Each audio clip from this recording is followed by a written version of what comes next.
VE Day, 1945. I was coming up to 9 years old, living in Bexhill-on-Sea, Sussex, along with Mum, Dad, 2 sisters and 2 brothers. We had our share of excitement during the war, having our home being hit by a bomb, one of the first that landed on the south coast. This resulted in us being evacuated as a family to Salisbury. On our return home, with the bomb crater having been filled in and repairs to the house completed, we were then billeted with commandos preparing for D-Day landings.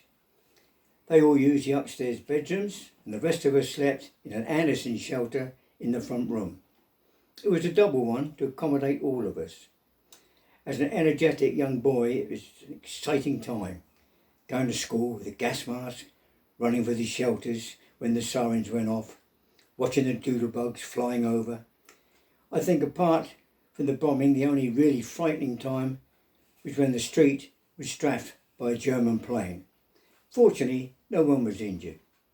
It may sound strange, but with all that having been going on, VE Day in itself that followed was a little bit of an anticlimax for me. After all that excitement, obviously everybody was cheering when they listened to Winston Churchill, flags were being flown.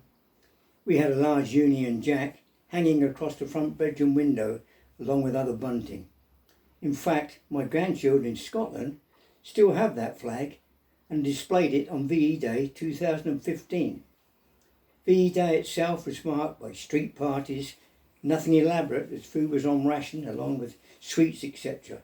But the atmosphere was magic, as the country was doing everything it could for life to return to normal and hoping that VJ Day would not be too far away. As said, as a young boy, VE was a very exciting time for most of us, but I pray that it will never ever happen to be repeated.